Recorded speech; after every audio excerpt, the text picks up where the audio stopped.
அனைவருக்கும் வணக்கம். இன்னைக்கான ஆன்மீக பதிவில் நம்ம பார்க்க போகிற ரொம்ப முக்கியமான ஒரு பயனுள்ள தகவல் என்ன அப்படின்னு பார்த்தீங்கன்னா, ஜூன் மாதம் 9ஆம் தேதி திங்கட்கிழமையோடு இணைந்து வரக்கூடிய வைகாசி விசாகங்க.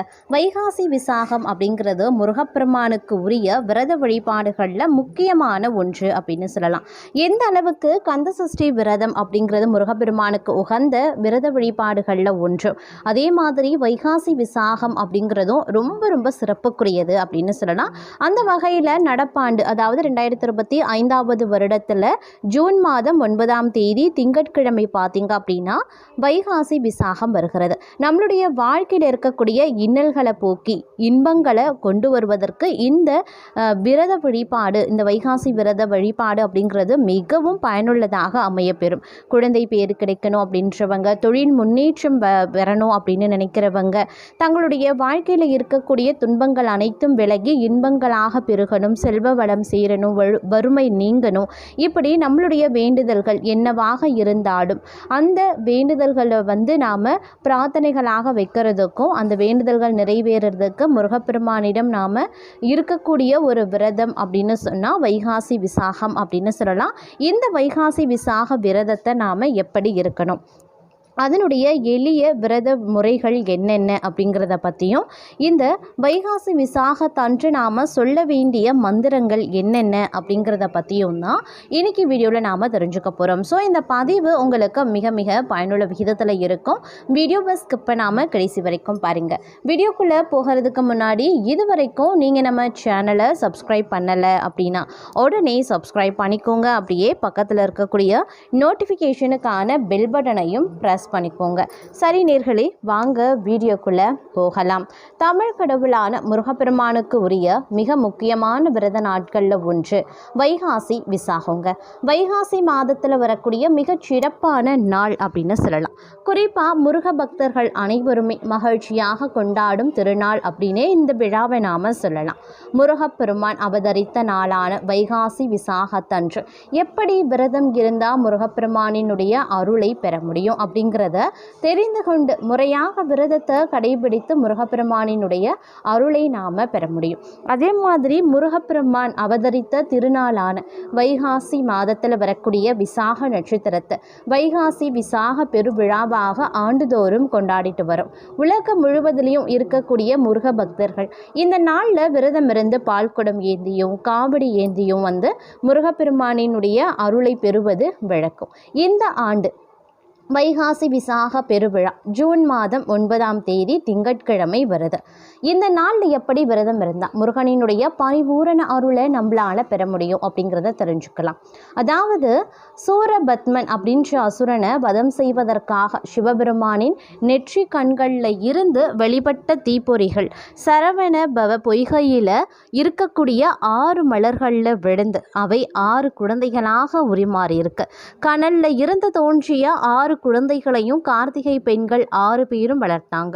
இதனால் அவர்களுக்கு கார்த்திகேயன் என்ற பெயரும் ஏற்பட்டது. அன்னை பார்வதி தேவி அவர்கள் 6 பேரையும் இணைத்து ஒரே உருவமாக மாற்றினாங்க. இதனால் அவனுக்கு கந்தன் எனும் திருநாமம் ஏற்பட்டது. அன்னையிடம் பெற்ற சக்திவேல் தாங்கி சூரபத்மனுடன் போரிட்டு ஐப்பசி மாதத்தின் 6வது நாளில் வதம் செய்தார். இதையே சூரசம்ஹாரம் என்றும் கந்தசஷ்டி விழா அப்படின்னும் நாம போற்றுகிறோம். முருகப்பெருமானின் அவதார நோக்கம் நிறைவேறிய கந்தசஷ்டி விழா எப்படி சிறப்பு மிக்கதோ அதே போல முருகப்பெருமானின் பக்தர்களை காப்பதற்காக அவதரித்த தினமான வைகாசி விசாகமும் மிக முக்கியமான விரத நாளாக கருதப்படுது. அன்று வீடுகள்லையும் கோவில்கள்லையும் சிறப்பு வழிபாடுகள் நடக்கும். அபிஷேகம், அலங்காரம், பூஜை, விரதம் இது எல்லாமே பார்த்தீங்க அப்படின்னா இந்த விழாவினுடைய ஒரு முக்கிய அம்சம் அப்படின்னே கூட சொல்லலாம். மக்கள் அதிகாலையிலேயே எழுந்து முருகனினுடைய உருவப்படத்திற்கு அப்படி இல்லைன்னா விக்கிரகத்துக்கு அலங்காரத்தை செய்து சர்க்கரை பொங்கல் அப்படி இல்லைன்னா ஏதாவது ஒரு இனிப்பு படைத்து கந்தசஷ்டி கவசம், சுப்பிரமணிய புஜங்கம், திருப்புகழ் போன்ற பாடல்களை பாடி முருகனை வழிபடுவாங்க. சிலர் சரஸ்கர நாமம் அர்ச்சனை செய்வாங்க. அதே மாதிரி இந்த நாளில் வந்து பக்தர்கள் விரதம் இருந்து கோவிலுக்கு சென்று முருகனை வழிபடுவாங்க. பால் குடம் காவடி எடுத்து பாத யாத்திரையாக கோவிலுக்கு செல்பவர்களும் உண்டு.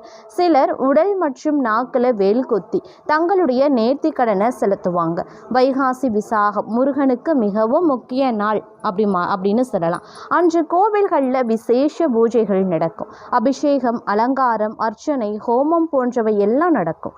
பல கோவில்களில் பிரம்மோற்சவமும் நடக்குங்க. இது 10 நாட்கள் நடக்கக்கூடிய திருவிழா அப்படின்னு சொல்லலாம். அப்போ வந்து முருகனுக்கு அவரது மனைவியாரும் பெரிய தேரில் வந்து ஊர்வலமாக வருவாங்க. முருகப்பெருமானுடைய திருக்கல்யாண வைபவமும் இந்த நேரத்தில் வந்து நடைபெறுவது அப்படிங்கிறது வழக்கம். விரதம் இருக்க முடியாதவங்க என்ன பண்ணலாம் அப்படின்னு பார்க்கும்போது, முடிஞ்சவங்க அன்று நாள் முழுவதும் வந்து உபவாசமாக இருந்து விரதத்தை கடைபிடிக்கலாம். முடியாதவங்க எளிமையாக பால் பழம் மட்டும் சாப்பிட்டோம், அப்படி இல்லைன்னா சைவமாக சாப்பிட்டோ விரதத்தை இருக்கலாம். முருகப்பெருமானுக்குரிய மந்திரங்களை சொல்லி வழிபடுவது அப்படிங்கிறது மிக மிக சிறப்புக்குரியது. எந்த மந்திரமும் எங்களுக்கு தெரியாது அப்படின்றவங்க ஓம் சரவண பவ அப்படின்ற மந்திரத்தை எத்தனை முறை சொல்ல முடியுமோ அத்தனை முறை தாராளமாக சொல்லலாம். வைகாசி விசாக பெருவிழா அன்று முடிந்தவரை இனிப்புகளை தானம் செய்கிறது சிறப்புக்குரியது அப்படின்னு சொல்லலாம். அதே மாதிரி எறும்புகளுக்கு வந்து அரிசி தானமாக செய்கிறது ரொம்ப ரொம்ப நல்லது. அப்படி இல்லைன்னா எறும்புகளுக்கு வந்து நம்ம அரிசி கொடுக்கலாம், அப்படி இல்லைன்னா கோதுமை மாவுடன் வெல்லம் கலந்து கொடுக்கலாம். இதனால் முருகப்பெருமானினுடைய மனம் மகிழ்ந்து அவரது பரிபூரண அருளை நமக்கு தந்து அருள்வார். அதே மாதிரி இந்த வைகாசி விசாக நாளில் வந்து நாம் இருக்கக்கூடிய விரதம் அப்படிங்கிறது வந்து ரொம்ப ரொம்ப சிறப்புக்குரிய ஒரு விரதம் அப்படின்னு சொல்லலாம். இந்த விரதத்தை மேற்கொள்பவர்கள் தங்களுடைய வாழ்க்கையில் இருக்கக்கூடிய துன்பங்களை விலக்கி இன்பங்களை பெறக்கூடிய ஒரு அற்புதமான விரதமாக பார்க்கப்படுகிறது. வைகாசி விசாகம் முருகனுக்கு அர்ப்பணிக்கப்பட்ட மிகவும் புனிதமான நாளாக இருக்கு. முருகப்பெருமானினுடைய பிறந்த நாளை நினைவு கூறக்கூடிய வகையில் இந்த நாள் வந்து கொண்டாடப்படுதுங்க. அது மட்டும் இல்லாமல் இந்த 2025 ஆண்டு வைகாசி மாதத்தில் தமிழ் நாட்காட்டின்படின்னு பார்த்தோம் அப்படின்னா, அதாவது ஜூன் 9ஆம் தேதி திங்கட்கிழமை இந்த விழா வந்து வருது. ஜூன் 8ஆம் தேதி பகல் 2:10 மணிக்கு துவங்கி ஜூன் 9ஆம் தேதி மாலை 4:40 வரைக்கும் விசாக நட்சத்திரம் இருக்குது. ஆனால் ஜூன் 10ஆம் தேதி பகல் 12:27 மணிக்கு தான் பௌர்ணமி தேதி துவங்குது. இதனால் ஜூன் 9ஆம் தேதி நாள் முழுவதும் விசாக நட்சத்திரம் இருக்கிறதுனால வைகாசி விசாக விரதம் இருக்கிறவங்க அன்றைய தினம் விரதம் வழிபாடு பூஜைகளை தாராளமாக மேற்கொள்ளலாம். அது மிக மிக நல்லது. அதே மாதிரி வைகாசி விசாகத்தன்று விரதம் இருந்து முருகனை வணங்கினா பகை விலகும், துன்பங்கள் நீங்கும். இந்த நாளில் வந்து குடை, செருப்பு, மோர், பானகம், தயிர் சாதம் முதலியவற்றை ஏழைகளுக்கு தானமாக செய்தோம் அப்படின்னா குழந்தை பேறு கிடைக்கப்பெறும், திருமண வரன் கிடைக்கப்பெறும், குளம் வந்து தழைத்து ஓங்கும், ஆபத்துக்கள் அனைத்துமே தங்களை விட்டு விலக ஆரம்பிக்குங்க. பொதுவாகவே குழந்தை வரம் வேண்டவங்க முருகப்பெருமானுக்குரிய சஷ்டி திதியில தான் வந்து விரதம் இருப்பாங்க. அவர்கள் வந்து முருகன் அவதரித்த வைகாசி விசாகத்தன்று விரதம் இருந்து வழிபட்டாங்க அப்படின்னா அடுத்த ஆண்டு வைகாசி விசாகத்திற்குள்ள நிச்சயம் குழந்தை பேறு ஏற்படும் அப்படிங்கிறது ஐதீகமாகவே இருக்கப்பெறுகிறது. அதே மாதிரி வைகாசி விசாக நாளில் விரதம் இருக்கிறவங்க அன்றைய தினம் அன்றைய நாள் முழுவதும் விரதம் இருக்கணும். அவ்வாறு இருக்க முடியாதவங்க ஒரு வேளை மட்டும் உணவு சாப்பிடலாம். மற்றவங்க பால் பழம் சாப்பிட்டு விரதத்தை மேற்கொள்ளலாம். முருகனுக்குரிய 6 எழுத்து மந்திரங்களான ஓம் சரவண பவ, ஓம் முருகா என்பவற்றில் ஏதாவது ஒன்றை நீங்கள் சொல்லலாம். திருப்புகழ், கந்த சஷ்டி கவசத்தை நீங்கள் இந்த நாளில் படிக்கலாம். அதுவும் வந்து உங்களுக்கு சிறப்புக்குரியது அப்படின்னும் சொல்லலாம். அதே மாதிரி வைகாசி விரத முறைகள் அப்படிங்கிறது எந்த அளவுக்கு ஒரு சிறப்பு மிகுந்ததாக இருக்க பெறுகிறதோ அந்த விரதத்தை நாம் மேற்கொள்ளும் போது பார்க்கும்போது நமக்கு கிடைக்கக்கூடிய பலன்கள் அப்படிங்கிறதும் அதீதமாக இருக்க பெறுகிறது அப்படின்னும் சொல்லலாம். அதே மாதிரி இந்த வைகாசி விசாகத்தன்று இருக்கும்போது நமக்கு கிடைக்கக்கூடிய பலன்கள் அப்படிங்கிறது ரொம்ப ரொம்ப அதிகமாகவே இருக்கும். அதாவது நம்மளுடைய வாழ்க்கையில் என்ன மாதிரியான தேவைகள் இருக்கிறதோ அதை வந்து முருகப்பெருமானிடம் கேட்கக்கூடிய ஒரு அற்புதமான நாளாக இந்த வைகாசி விசாகம் அமைகிறது. இந்த நாளில் நாம் முருகப்பெருமான வீட்டில் வழிபட்டாலும் சரி, ஆலயங்களுக்கு சென்று வழிபட்டாலும் சரி, ரொம்ப ரொம்ப பலன்கள் அதிகபட்சமாக கிடைக்கும். இந்த நேரத்தில் வந்து அறுபடை வீடுகளில் வந்து முருகப்பெருமானுக்கு சிறப்பான ஒரு பூஜை வந்து வெகு விமர்சையாக நடத்தப்படுது. அதாவது முருகப்பெருமானுக்கு அறுபடை வீடு இருக்குது. அந்த வீட்டில் அவங்களுடைய அந்த திருத்தலங்களில் வந்து இந்த வைகாசி விசாகம் அப்படிங்கிறது வந்து ரொம்ப ரொம்ப விமர்சையாக வந்து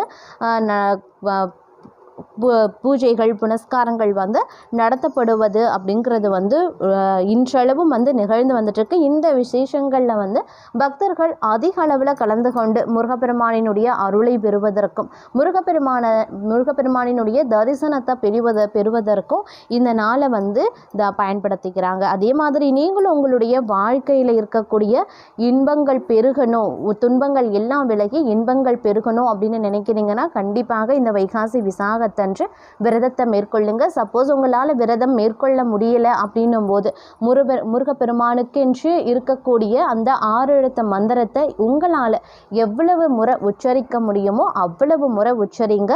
அது மிகுந்த நன்மையை தரும் அப்படின்னு சொல்லலாம்.